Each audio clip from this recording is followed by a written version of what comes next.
Good morning, Flan Clan. I figured I would try something a little different today.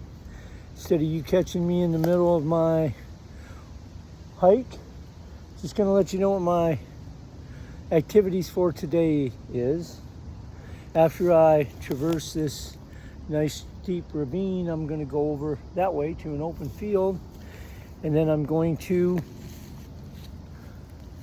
take you from start to finish how I'm gonna set up my campsite tonight. I'm going to do it out in the open here, but tonight it'll be in a different area, and then I'll do a little videotape once I get in there. I'm just going to go out, look around the area, see if there's not a better place. So you'll see what's going on. Just wanted to say good morning to y'all. Hope you enjoy the videos. I'll be giving you some terms along the way that they use on the Appalachia Trail. You're going to see in a lot of the videos, if you've even looked online to watch some of the people that are doing the hike, there's what they call a blaze. A blaze is a marking or a trail, and they'll use what's called a white blaze. That is what most of the NOBO, which is the northbound, they call it a NOBO, or the SOBO, southbound, will follow. They are about looks like about a 4-inch long vertical piece of paint on a rock, wherever they want to paint it at. Each state's responsible for marking the trail. There's 14 states which I will be going through. Since I'm going to be going from Georgia to Maine, they call those people a game, which is a GA for Georgia, ME for Maine. So, you know they're going northbound. If they're a mega, an ME for Maine and a GA for Georgia, mega. So that's how they do that. But you will see in some of the videos, or when I'm finally doing it, that there is a blue blaze, which is you have to think of your trail going straight way up this elevation. And I know you say, well, that's only 300 foot, 100 yards to the top of that hill. That elevation may be just like this elevation right here, where you are doing the hamburger hill crawl. You're trying to get up. You got to put your trek poles away because you got to use your hands. You got to climb over stuff like this. I don't know if you can really see it down there, but it's steep. So you think, well, I'm just going to suck it up. The shortest route between 2 points is a straight line. Yeah, you're right. It is. Totally agree. But look straight over there. You're not going to get up that. So what they do is they call it a switchback, where it goes back and forth like a big spaghetti noodle you've thrown. So that 300 foot that you might be needing to get up to and think, well, I'll just rest at the top. It'd take you a long time to get up there, especially if you're climbing. If it's a trail like this right here, that's not bad, but you don't see too many trails that just go in a straight line. So these are what they call switchbacks. A switchback is like that spaghetti noodle. It goes back and forth, back and forth. So that 300 foot might actually be 900 foot because you're going back and forth, like the Ho Chi Minh Trail. For the people that like to read about the Vietnam War and those great soldiers that went over there and for us. But I will let you know that I'm going to take it step by step when I assemble my tent and camp area, and you'll see why I do it and how I do it. So, thanks. And have a good day. The bikers say they call this Dead Man's Curve. As you can see, you got this big, nice tree. As you come around down that hill, this is what you get faced with. So if you're not paying attention or you gather too much speed on that, you can see some bike tracks right over here where they went down there, but same thing coming this way. If you're not paying attention, you might end up down there in that little ravine, and that ain't no fun. You're not coming back up this way right here. I've been down in there, but homie, don't play that.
What you've seen in the previous pictures are me setting up this LiteFighter1 tent. As of right now, I understand it's not a issue item at CIF, our lovely central issue facility, but a cool supply sergeant, from what I understand, since it has a military stock, national stock number on it, they are able to order them. Right now, I don't have a cold weather kit. What that would actually do would be these little clips to hold on to the pole.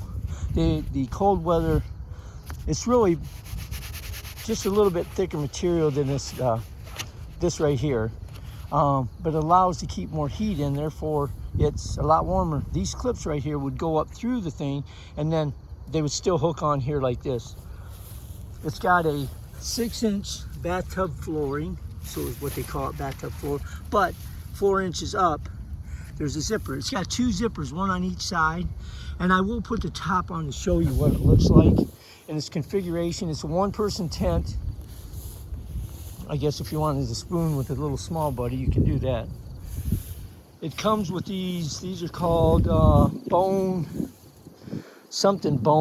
type of, it's not carbon fiber, it's real light. This whole tent right here weighs about, once I get the top on it, maybe 4 pounds. It's rainproof, not water repellent. It is rainproof. I've had it set up in the backyard and left a sprinkler on it when it was raining, and not a drop inside of it. And you see when I get the top put on just exactly how much of a vestibule. It's pretty good size. Took this part right here, even with me stopping and taking pictures and putting in the tent pegs, maybe 2.5 minutes. It's that easy, it's that quick. Literally, you lay down, you don't have to have a footprint down there. You lay it down, you stake out the bottom of the tent before you put any poles in it, draw it nice and tight, and then you simply put the poles in, they come up, and here it is. So that's the first part of the tent. I'm going to put the second part on and show you how I will configure it tonight. My plan is, I'm not going to be setting up in this area because there's that dog park. I just figured I'd set up out here. If somebody saw me doing it and they came back tonight, hey, there you are. Yeah, there you are up there. Just hanging out right over top of me. Yeah, wouldn't surprise me that's the same one as yesterday. Anywho, let me get going. It does have these big teardrop openings on each side, so you don't have any trouble getting in and out. But I'm gonna go ahead and configure it and let you see it, and then for all you mighty fine military people, you know what those are. Those are name tag holders. They even thought about putting 2 on each side, which they did, and that's when you put your name tag for fire guard, so you're not kicking the wrong Joe in the foot and getting your butt beat at 2 o'clock in the morning. So let me put the rest of it on. In the previous pictures, you saw me walk around with the tent, with everything, with all the flaps closed. As you can see, I'm walking around. Each side has its own vestibule. And you can look under there and see how big it is. So you've got plenty of room, and with this closed, you've got plenty of room for your pack. One side, you've got your boots. You see, it's got a nice little breeze. This will probably be the configuration I am in tonight. There is I'm actually going to be going about a half a mile into those woods where I'm going to be set up from this dog park.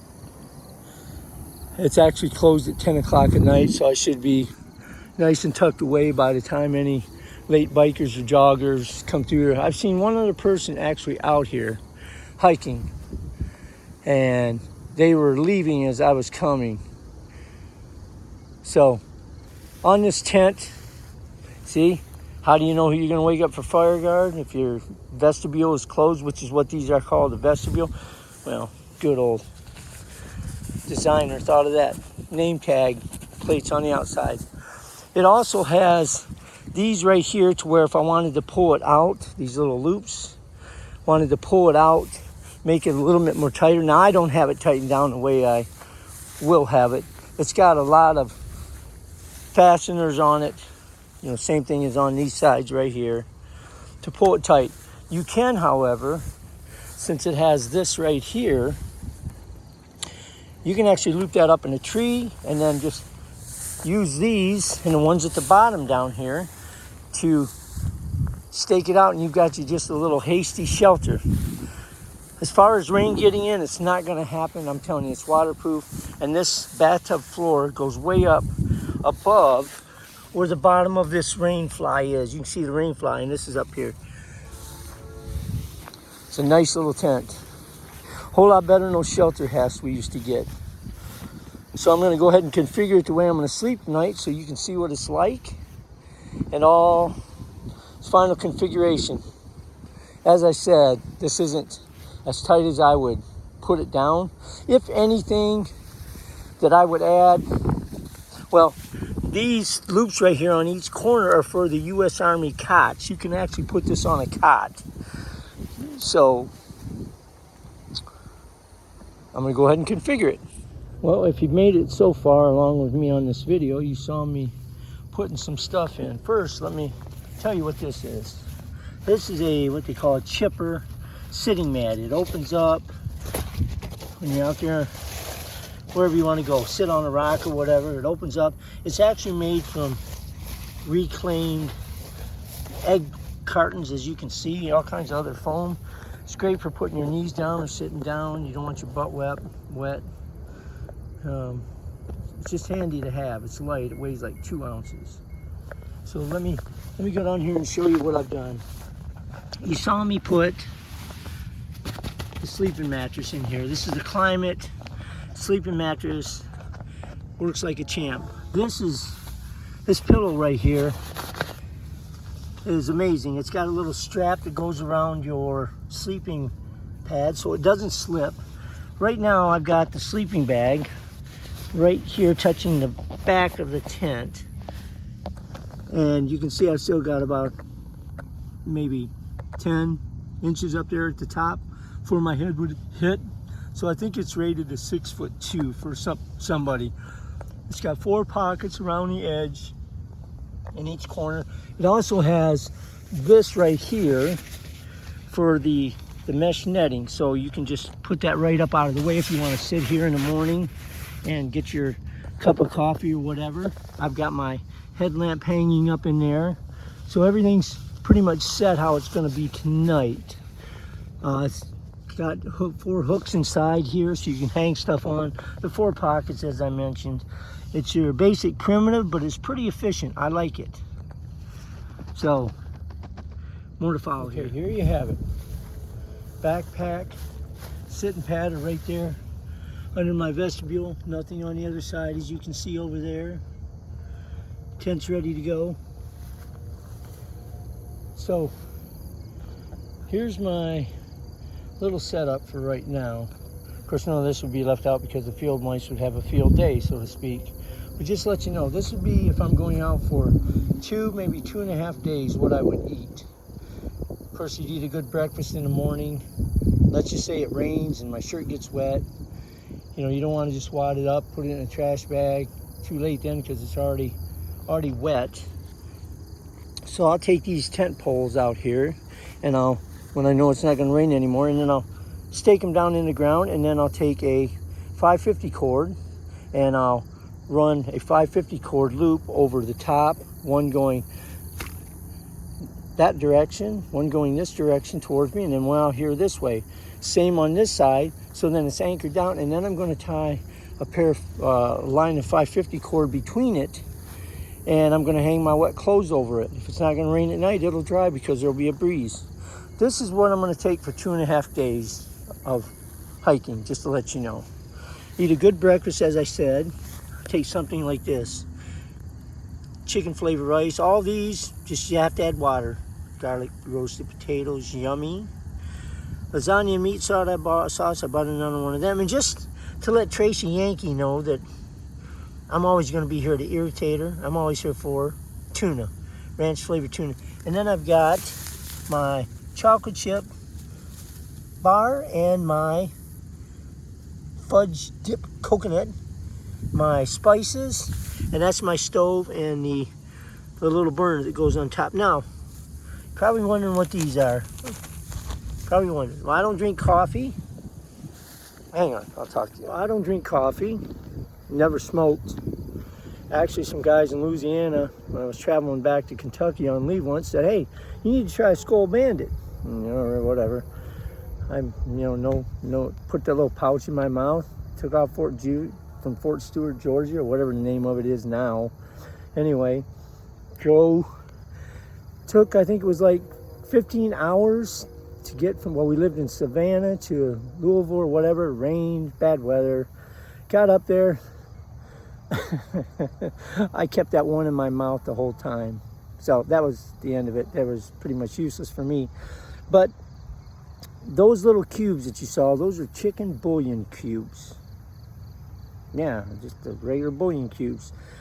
You want to get up in the morning, you don't feel like cooking a bunch of stuff, you just want something to get you going. Well, put that in 2 cups of boiling water and you got your little chicken broth. I know it sounds crazy, but if you're in a pinch and you got to have something to warm you up, it works great.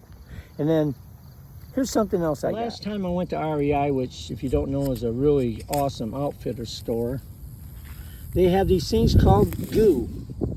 The guy said they don't have a bad flavor, but it's a cross between eating peanut butter with absolutely no flavor and a slightly fruit flavored blob of phlegm, snot. So you get to go on a ride with me. So I'm going to get it ready and you get to see my reaction. Don't know what it's like. Okay. This is called goo. I tried it to make sure I wouldn't puke on camera. It's like an energy electrolyte gel. I guess bodybuilders and bicyclists and it's a like the guy told me when I bought it down at REI that it's kind of like a peanut butter texture that's been in the sun, and there is absolutely no flavor, so they flavor it with this powder stuff, which this is strawberry banana right now. And holy crap. Whew, took a little bit, but here we go.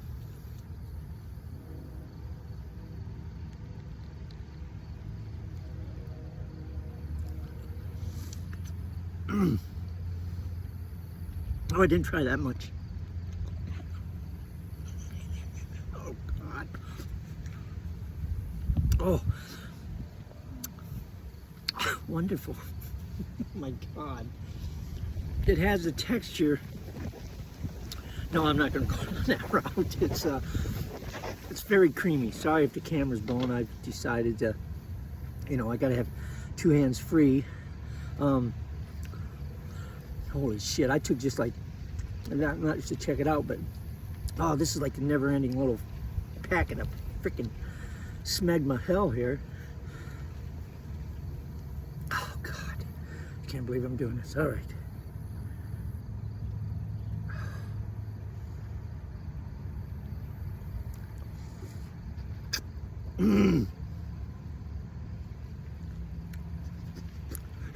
Oh my God. Oh, so that's supposed to give you energy. Lovely, wonderful. But that's strawberry banana. I'll wait till another day before I try the kiwi lemonade. But I just wanted to let you know. Oh, when I went like that, when I opened it up, that wasn't bad. Yeah, it's like peanut butter that's melted with no flavor, with a little bit of flavoring added to it. Yowza. Anyway, hope you enjoyed that more than I did. Alright, well, I hope you enjoyed that video. Making my trek back to where I started. Since I'm going to be coming back out here tonight, no use doing too much. I'll have to hike as much as I usually do to get back out here. So yeah, it was funny. I was packing up my stuff. Oh, just heard a deer jump. Yep. Oh, well, sorry. But yeah, there's two city employees that came up in their little ghetto truck asking me what I was doing. Told them making a video for YouTube for my friends to see how I was going to be sleeping when I do make my Appalachia Trail thing. So he wanted to see the whole video I made this morning. He goes, well, yeah, there's two guys over there that said you were out here setting up a tent. I said, yeah, I set up the tent. He just saw my video. It's got the date time stamp on it, but you know, I don't care. That's why I set it up there in the daytime. So when it comes time for nighttime, I won't be there because I'm sure they'll come back. But it ain't like they could have ran me down if I wanted to take off running.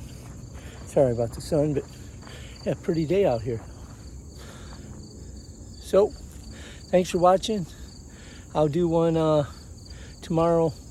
Well, you don't need to see me sleep in the tent. You saw me in the tent. But have a good weekend, everybody.